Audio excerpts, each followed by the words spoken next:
everyone. Good night. So I think since it's 5:30, we can start a little bit about tonight's talk. So as most of you know, we from the Federal University of Paraná SEG Student Chapter are doing a project in which we have a newspaper and a lecture every couple of weeks talking about the economic potentials of the Serra Geral. And for tonight, our guest will be Jordan James. And thank you so much for accepting our invitation.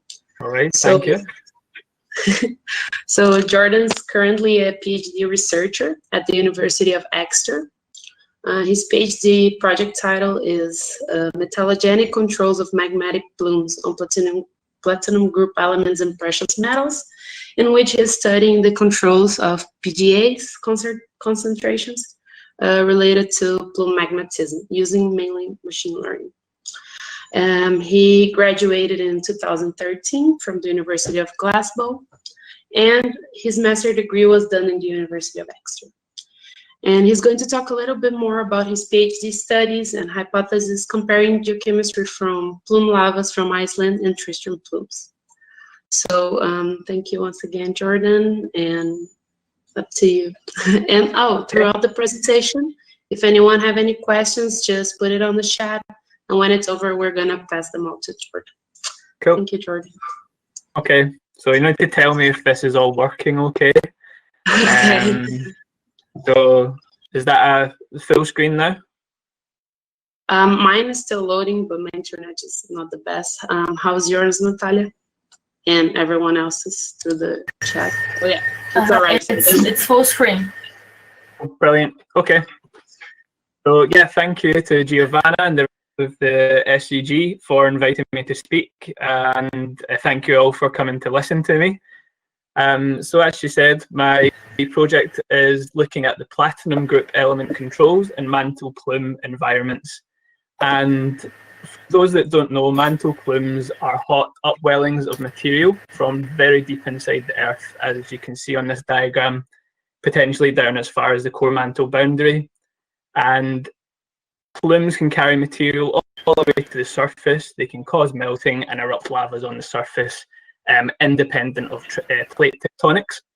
So when we're thinking about plume chemistry, it has a whole different set of chemistry, physics, processes to tectonic environments such as mid-ocean ridges, arc volcanism. And yeah, I'm basically investigating everything to do with metals and how they interact with plumes. So today I'm going to talk about my project in general, what it's about. I'll move on to the Tristão plume, probably the reason why I've been asked to do a talk here, because part of it is based in Paraná. I will talk about my field work, my samples, my lab work, and my results so far. And then at this point, I'll go into a little bit of the machine learning that I've been using. Now, I'm not an expert on machine learning, I'm just starting out in it. And it's a huge, huge topic. But I'll try my best to summarize it and show you how it's useful for geochemical studies. And in the end, I'll bring it back to why we should care, what it's to do with metals, and why Paraná is important. Yep, so as Giovanna said, I started out my geology education in Glasgow. I was meant to go to art school instead. I got in, and the last day chose to do geology. And so far I've been enjoying it. It's worked out quite well. And then I did my master's, and I'm now doing my PhD at Exeter. And I've always been interested in igneous petrology and chemistry, so geochemistry seems like a perfect mix of all the things I was interested in. And I work with Hannah Hughes and Jens Andersen.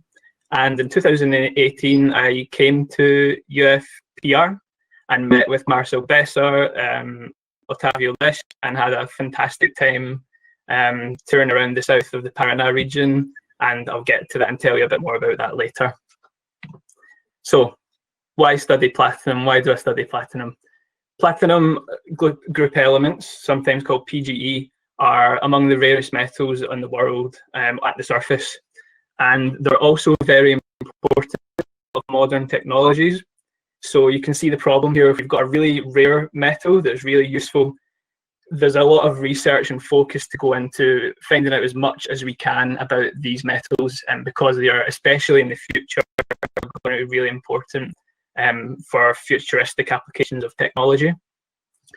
On the surface, platinum group elements are mostly found in 3 major locations on Earth. We have Skaergaard in Greenland. Hopefully you can see my arrow. We've got Skaergaard in Greenland, Norilsk in Russia, and Bushveld in South Africa. And an overwhelming amount of platinum and the platinum group elements are found here. And these 3 places have 2 features in common with each other. They're sites where there is intraplate magmatism, so plume magmatism at some point in their formation, and the plumes interact with thick continental crust. So this is a lot of the focus of my project, trying to take the plume aspect of these really enriched PGE areas and find out what the plume contributes to this. Does the plume control it, or is it something else? So the platinum group elements, there's 6 of them. There's ruthenium, rhodium, palladium, osmium, iridium, platinum.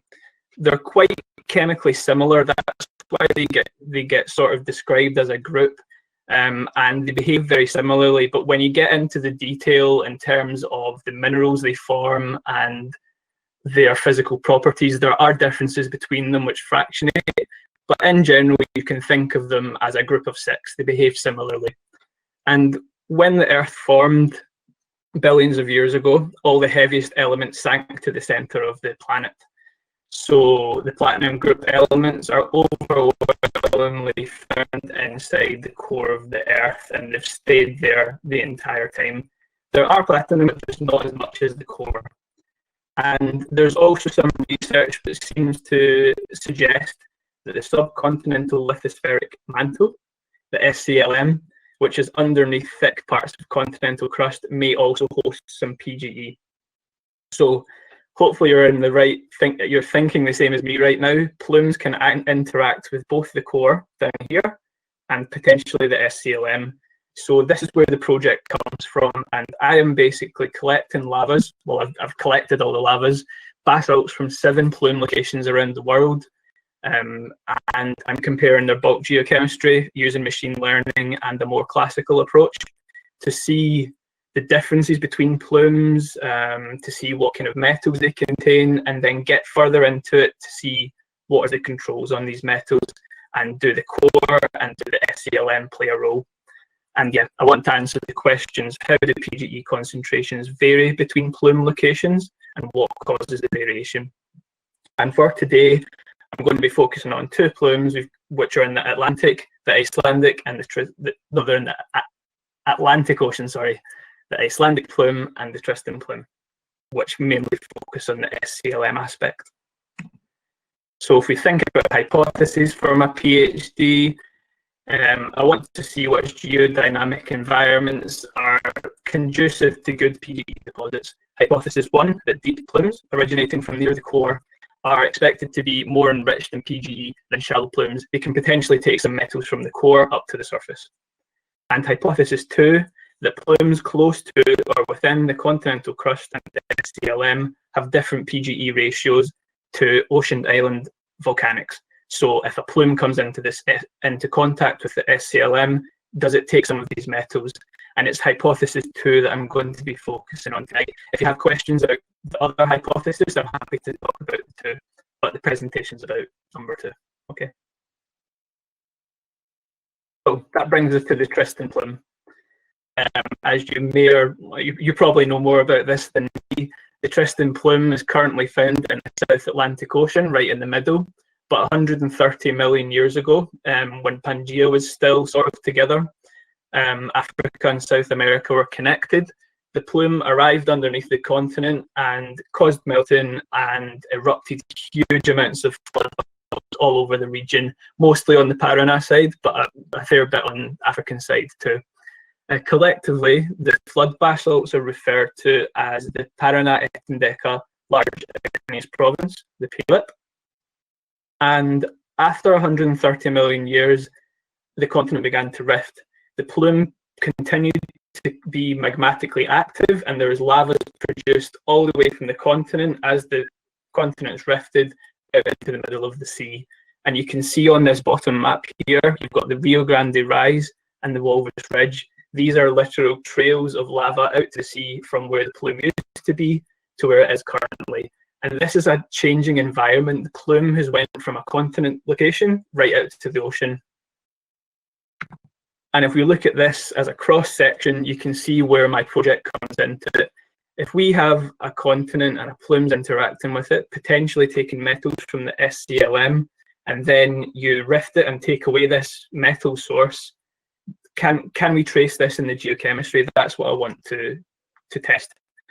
And as you can see in the bottom map here, I have sampled the entire run of the plume track. I have lavas from Paraná onshore, the Rio Grande Rise from cores from the center of the ocean, and I have lavas from Etendeca and lavas from the Walrus Ridge. So we have a perfect testing run for this theory when we have the SCLM and then we don't. So, and we also have a situation almost exactly the same in the north of the Atlantic, but if you can imagine Greenland and the UK rifting apart and Iceland in the middle, it's the exact same situation. So we've got two locations that I'm working with. Now, as I said, the lavas in the P-lip are overwhelmingly on the Brazilian side. I think 15 times more lava in the South American side than the African side. But collectively, there's basically just a lot more lava. That's why I've sampled it so extensively, and it's really important to my study because there's a lot of different lava chemistries and different formations that I can try out my theories on. So there's 1.7 million cubic kilometers of flood lavas in the P-lip. And in 1997, one of the most important papers was written by Pete, and he sort of summarized a lot of the research up until that point about the P-lip, and sort of popularized the phrase the Serra Geral formation. And since then, a lot of the studies have kept to calling the lavas either high titanium, low titanium, or silicic. And these have subgroups, as you can see here, Pitanga, Paraná, Panama, stuff like that. And even since then, a more recent paper by List, I've used statistics to further subdivide the lavas because there's so much going on here in terms of different chemistries, different styles of lavas, and there's been so much great work done on this region. So I'm hoping to add a little bit more to it, hopefully. So from the map, you can probably see the high titanium, which is the green colours, are situated in the north, and the red and blue are on the bottom. This looks like it would probably be quite an easy map to work out. You have high titanium north, low titanium south, but actually, if you look at the cross section here and age evidence from the lavas, they're roughly the same age. It isn't a chemical progression from low to high or high to low. They're all happening at the one time, roughly the same age. So we have to be careful. It's not a progressive changing chemical system. There's different chemistry of lavas and different sources at the one time, but there's loads of stuff to test here, and I've got samples from all over, which is really exciting. So as I said, in 2018, I came over to Brazil. I was very lucky to be able to come over with my PhD supervisor, and we met with Marcel and Otavio and people from the Brazilian Geological Survey and UFPR, met loads of great people at the university, had a great time in Curitiba, and then we travelled south to sample some lavas, and it was a fantastic trip. I loved every second of it. It was so good. I'd love to come back. But basically, my supervisor had sampled the high titanium lavas from the north of the region, and I was coming back to get the low titanium from the south. So we started at the coast at Torres, sampled some of the Gramado lavas. Then we drove up the entirety of the flood basalt, this really, really scary road in a tiny car, sampling rocks on the roadside. It was really scary, but really fun. And then we got on top of the plateau and continued to sample there. And it was just beautiful. You can see these photos here. It's amazing. I loved it. And what that meant is that I came out the other end of the trip with a whole host of lavas, basalts from Paraná. I went to the offshore drilling centre to get cores from the centre of the Earth, and I got sent lavas from Africa. So I currently have 92 samples from Serra Geral, around 20 core from the ocean, and around 10 from Africa. So I've got the full sampling range of the PLIP ready to go. I'm very lucky to have this sample set. It's fantastic, and I've managed to process them and analyse them, and I'll show you what I found. So most of my 2019 was taken up with preparing and doing lab work. A lot of indoor time. I didn't see much of the sun the whole year. So first of all, it started off preparing the rocks, crushing them down and grinding them to a powder so I could analyse them. I had to do this for not just the PLIP, but Iceland, Hawaii, Canary Islands. I've got lavas from all over, and I had to crush and grind them all. It took so long, but we got there in the end. And this is the flow chart of what I was doing. Basically, this is two ways we went around it for quality control. But essentially, we crushed them down to powder. Then we used X-ray fractionation, ICP-MS, and fire assay techniques to analyze around 50 bulk geochemical element concentrations in the lavas. So I now have this really huge database of plume lavas from all around the world with around 50 elements for each. And now it's all about working with that data. So the first thing we're doing is just a traditional geochemical survey of the PLIP. The rocks I have in the context of my study, what does the chemistry look like? So it's nothing revolutionary, but it's quite a unique sample set, and I've got access to a lot of different elements. So we need to do the basic geochemistry and then move on to the machine learning. So as you can see here, we've got high titanium, low titanium, silicic, and the African and trail lavas plotting quite nicely. It's nothing too exciting, but one of the things we've noticed is that when you're talking about plumes, magnesium is usually quite an important element to look at because it's to do with melting temperatures, amount of partial melting, things like that. But the magnesium isn't very clear. There's not a lot of difference, especially in Serra Geral. They all sit around 5%. So I think titanium is going to be quite important. You can see how distinctly the titanium clusters in the groups there. So I've basically ran a lot of different geochemical plots for the paper that we're hoping to write about the PLIP lavas. But the interesting thing, the whole thing is about PGE and metals, isn't it? So the interesting thing for me is these diagrams are chondrite normalized PGE concentrations. So how much PGE is there compared to chondritic material. And the first thing we noticed was when you look at the Paraná high titanium in purple and Paraná low titanium in blue, they're really distinct enrichment trends. The high titanium has really high on the right-hand side, which is palladium, and the low titanium has high on the heavier end, osmium, iridium, ruthenium. So immediately we have a distinction between what is happening with PGE in these lavas. Even onshore, just in Paraná, there's a chemical change there that seems quite significant to me, because if you remember at the start of the talk, I said that although the PGE are similar, they have their unique properties when you actually get into it a bit further. And this is what I mean. There's going to be conditions producing these lavas which are making the types or the selection of PGE different. And this is really encouraging to us. It seems that titanium is important. The difference in titanium means a difference in platinum. So we're looking further into this, and we're really excited to look further and see how this extends out to the trails as well. So what next? So I've done a basic geochemical study, nothing revolutionary. There's been a lot of people who've done similar things like that before. Not that I'm saying that everything else I'm doing is revolutionary, but it's maybe a bit more different. Because as a PhD student, we were always told to try and think of new things, think of novel ways to do your research.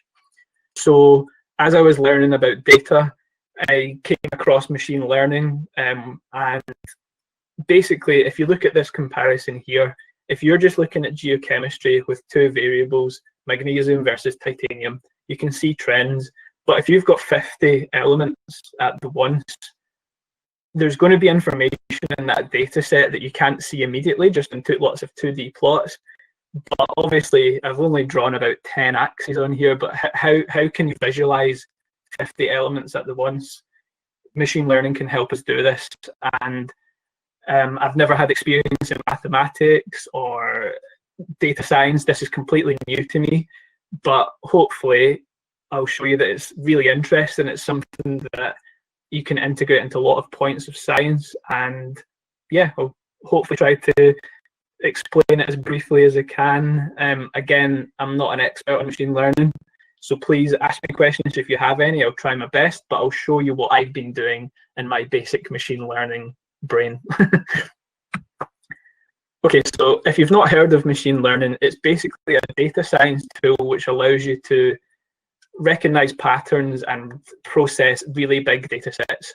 And you can have supervised machine learning, in which you use a portion of your data to train the model up to make it predict other things. And you have unsupervised algorithms, which are, you don't need to train it, it just looks for patterns on your data automatically. And everything from Netflix recommendations, medical diagnostics, facial recognition, automation and mining, everything uses machine learning. It's in so many things you wouldn't even realize. But for every good report on machine learning, there is a report saying that it's bad and it's dangerous and it's bad for science, because people treat it as a black box, which means you put data in, you don't know what the algorithm's doing, and it gives you information. But that's incorrect. As long as a human has to control the algorithm, as long as you understand what it's doing, you can get really good results out. And I think it's a really powerful tool, and I'll hopefully show you that it's nothing to be scared of, even though I was a bit scared of it to start with. Okay, so geochemistry isn't something classically or traditionally associated with machine learning, but in recent years there's been loads of cool papers. I've put some reviews, references down this side here, stuff like looking at lunar basalts to classify them, mapping using machine learning and geochemistry. There's loads of good stuff happening, and I'm hoping to mix machine learning and traditional aspects of geochemistry through my work looking at plumes. And this is just showing you how much there is involved in this machine learning term. There's loads, and I'm only looking at the surface of it, and it's really cool. Yeah, and that's two of the parts that I'm using. So this is the workflow that me and my co-authors have been working on, combining the classical aspects of geochemistry with machine learning. On the left-hand side, we have just an account of things you'd think about for a classical study: sulfur saturation, partial melting, etc. And they would inform your geochemical model. We are adding in the right-hand side to go alongside and complement the traditional aspects. The first stage is feature extraction and dimensionality reduction using PCA and TISNE. Now, I'll explain what those mean in a few slides' time, but essentially these tools let us talk about these 50 elements, all these variables that we have, in an easy way. It reduces the information down to the most important features while keeping the large-scale information about the dataset. And the second stage, which is multi-dimensional grouping, we're using the k-means clustering algorithm to classify our data based on all of these elements at the once. So it's nothing too different from geochemistry, except it just takes into account all the information at the once, or as much information as you want. And we have tested this workflow in Atlantic lavas, and we have a paper submitted that's in review, so we'll see how that goes. And I'll just tell you a bit about it now. So we tested the workflow in the North Atlantic Igneous Province, which I hope you can see in this map. It's very similar to what I showed happening in the PLIP. We had Greenland and the UK joined, the plume coming underneath, rifting of the continent, the plume continues, and you have Iceland currently in the middle in the ocean. It's the same situation as the PLIP, and my supervisor had written a paper on geochemistry of it prior to this. So we have now applied the machine learning aspect to see if our new workflow reflected what her work said. And one major outcome from her paper is that the platinum-palladium ratios in the lavas, you can see them here in the blue circles, changed systematically with time. They got smaller with time. So the kinds of PGE that are in these lavas, as the plume was developing, were changing. So we were hoping to see what machine learning could bring out about this. And this reflects hypothesis 2 in my PhD. Okay, so I'll describe this very briefly. You can ask me questions later if you want. I don't want to make it really confusing, but I just wanted to show you the techniques I'm using and give a brief account of what sort of information they can show me. But yeah, please ask me questions if I've not covered enough for you. So the first one I mentioned was PCA, which stands for Principal Component Analysis. This is a dimensionality reduction tool which allows you to see multi-element trends easily.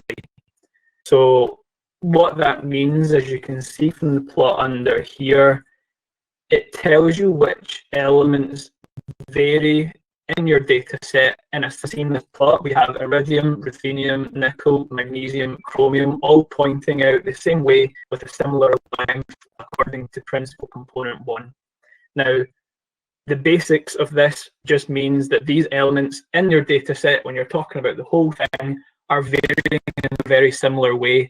Something is causing them to change in the same manner. So then from here, you can start to think about processes which might group those elements together. And you can do this in lots of different ways for lots of different elements. And it basically draws out some simple trends in your data. TISNE is a bit more complicated. It stands for T-distributed stochastic neighbor embedding. I think I said that right.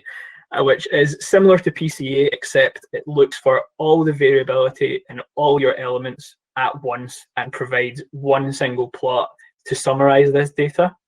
So the map you see there is called an embedding, and points which are really far away from each other on the TISNE are very different among all the elements, and things that are close together have a good degree of similarity in terms of, like if you had iron, nickel, magnesium, whatever, they have very similar chemistries. So this would tend to be lavas from the same location, formed from the same processes, stuff like that. And the k-means clustering algorithm, you tell this algorithm how many groups you want to group your data into. You can just try whatever numbers you wish for, and it will partition your data based on, again, as many elements as you want. So normally in geochemistry, you would see a 2D plot of magnesium versus, I don't know, iron, and you would divide your data up along an arbitrary line. K-means does this for you, but in many dimensions at the one time. So you have a very objective group, which has, again, similarity among lots of elements. I hope that wasn't too much for you. Again, ask me questions if anything wasn't clear. But essentially, these tools work together to tell you information that a basic geochemical survey wouldn't. And yeah, you can use the two alongside each other. And not very good at data science, computers, maths, and I've managed to utilize them really well. So I would encourage anyone to look up things like this if you've got geochemical data sets. They're really useful. Okay, and in terms of results for the North Atlantic test study, we were really happy with our results. The three techniques combined to identify three major multi-element geochemical trends. So three groups which had distinct element concentrations through the whole data set. And you can look at these as I've got the plot here, nickel and copper. You can see the groups have sort of an okay division, but if you look at them on a TISNE plot next to it, you can see the distinct zones in terms of how similar these groups are. And when you look at where these groups occur, and in terms of what elements they have in high proportions, it matched really well to my supervisor's paper, which was on the basic geochemistry. So in terms of where the plume was, how much continental crust there was, this all made sense for what the machine learning produced independently. So we were really happy with this. And if you look down on the bottom here, you can input single elements to see how they vary with the overall data set. And you can see titanium and magnesium had nice gradient patterns, which sort of magnesium goes with the yellow group, titanium goes with the red group. But the most important finding from our paper was that platinum doesn't work. No matter what way you tried it, platinum did not behave like any of the other elements, even the other PGE. They all had distinct trends that worked with other elements. Platinum was independent, it behaved by itself. So if you're going to start looking at processes in melting, forming lavas, platinum has to be considered separately. Whatever is making this metal enriched or depleted is different from the rest of the set. And what does this mean? Ultimately, what does all this mean? I know that was a lot of data science, but hopefully you can see these machine learning techniques. I can show you more. Oh. All right, I'll continue.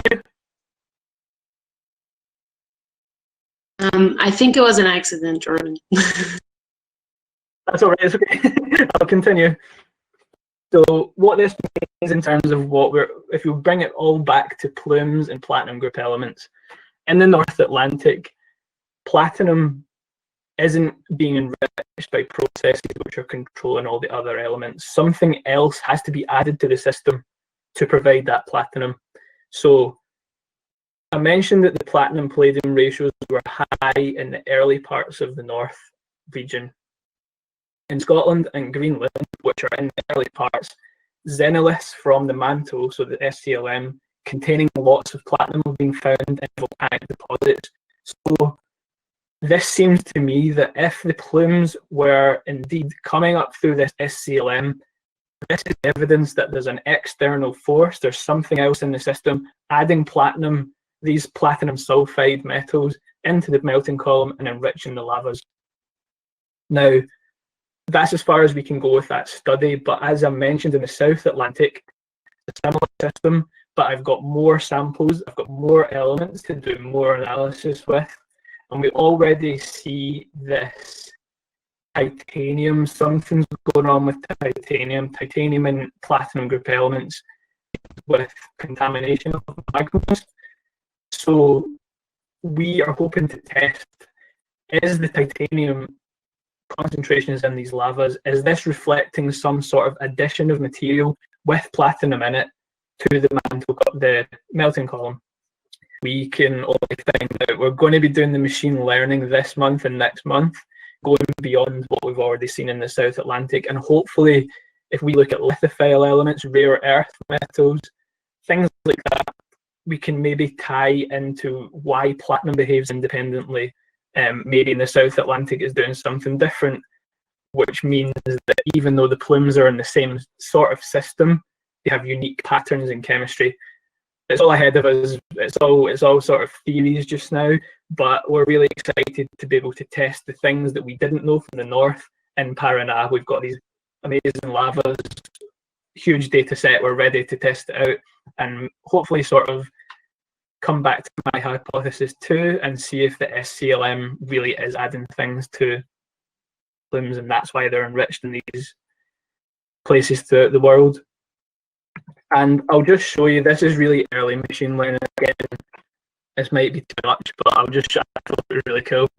On the left-hand side is a diagram of all the Paraná Serra Geral lavas in terms of the original, the 1997 study with the 6 different subgroups, okay? So we fed the same samples with all the element data to the machine learning algorithm.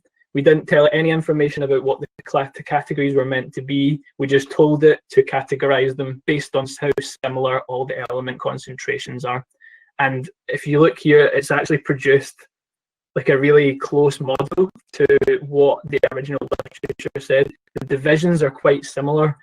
On the right-hand side, the one notable difference is that it removed the Ribeira group, which in the literature, it doesn't really have distinctive chemistry. It's got distinctive isotope chemistry, but we didn't tell the algorithm this. So in terms of the information we gave it, the machine learning algorithm was able to cluster the geochemistry based on 40, 50 elements, quite close to what the original study was, without any information, which I think is quite amazing. So there's a lot of prospects ahead of us for machine learning. I'm still learning how to use it. It's quite a lot to take in, but the early results have been really positive, and I can't wait to really get into the PLIP, the Paranal lavas, and work out if these geodynamic environments in the north and the south, are they actually comparable? Does platinum behave in the same way, or does each plume have its own thing going on? Does it have its own personality? I'll hopefully find out soon and report back to you, I hope. So yeah, thank you for listening. I know that was quite data science heavy, but I hope you appreciated what I was trying to say. And I've left some references here for some important papers to the study. And yeah, thank you for having me.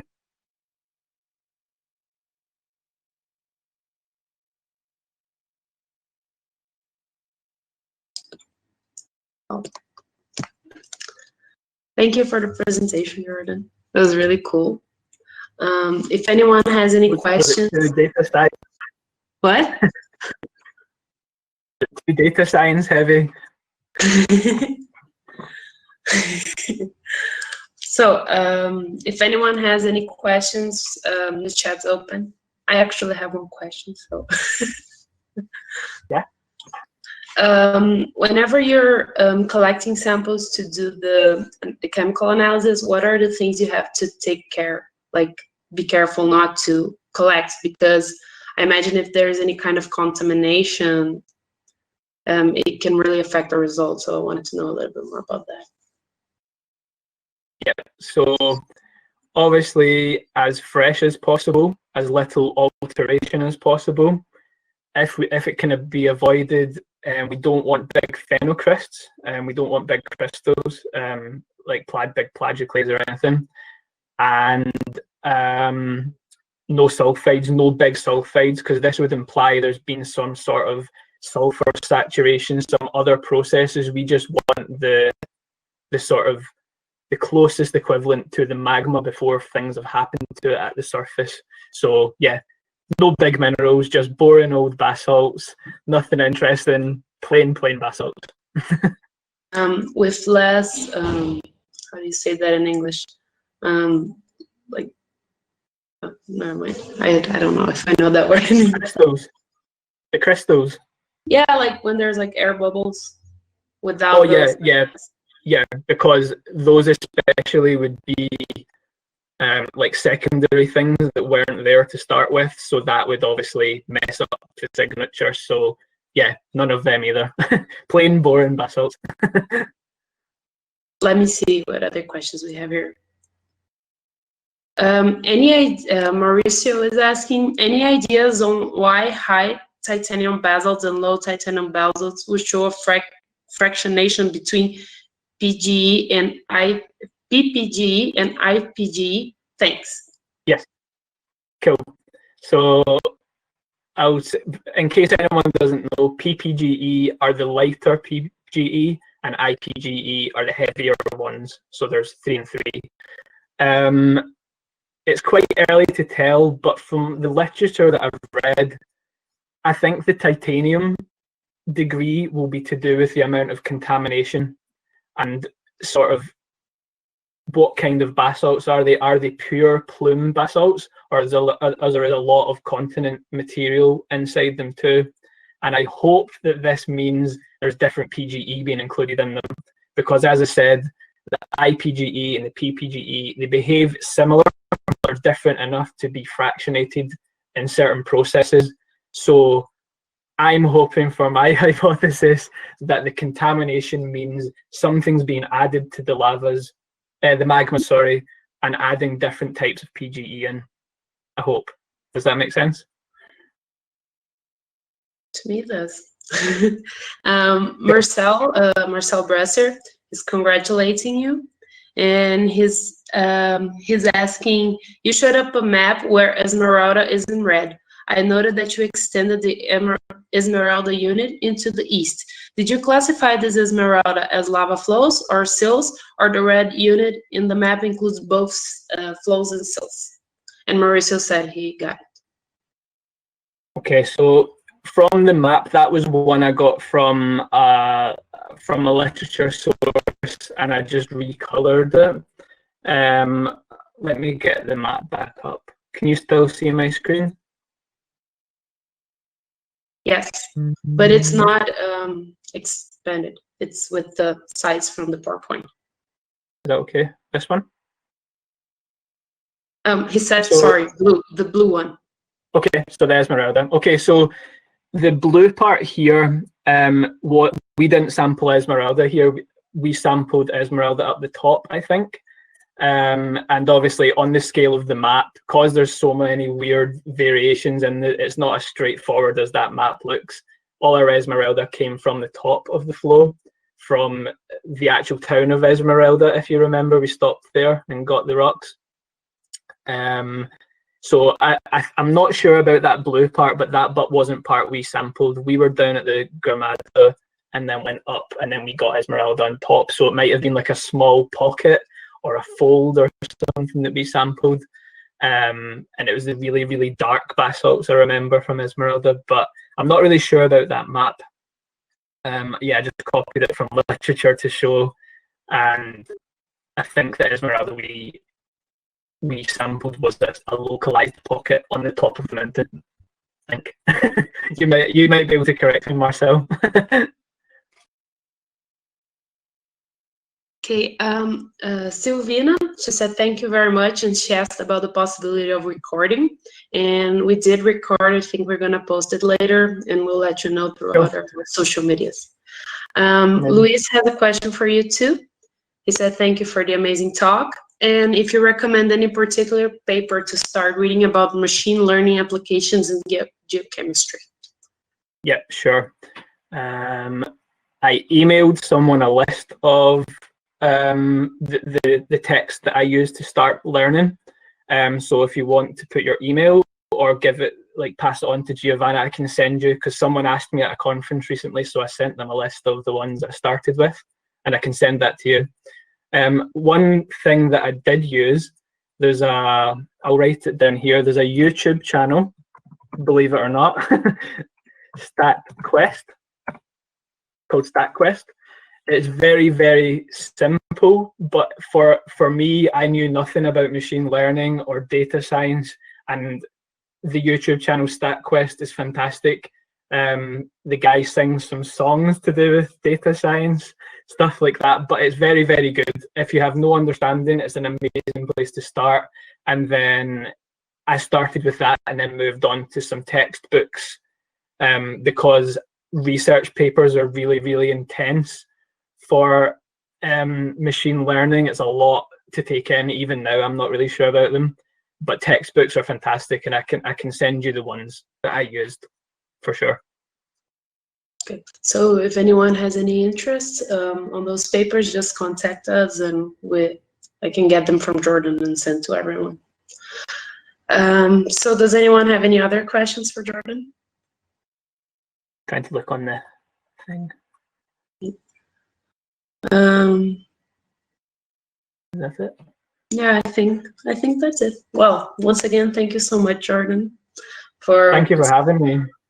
Thank you so much for accepting. It was really fun. And yeah, hopefully I can get a bit further on and work out what's going on down there in the plume, maybe, and come back and tell you. You have a lot of data, and it's cool that you have like throughout the plume. So I think the results are going to be amazing. It's a good data set. So even if I don't get to use it, it's been prepared. Honestly, it took me so long to crush these rocks, but they're all done now and the data's ready. So yeah, pretty good. Oh, someone else is typing. Let's just see if it's another question. Oh, and yeah, sure. Some people send messages thanking you and congratulating you on your talk, like Otávio Lage and Garion Chiotti, and Luis also. Amazing, thank you. Ana Clara is looking forward to see the continuation of your work. And so I think that's it. Well, yeah, thank you very much. I really enjoyed it. Thank you. Thanks, everyone, and see you next time. Yeah, thank you very much. Thank you.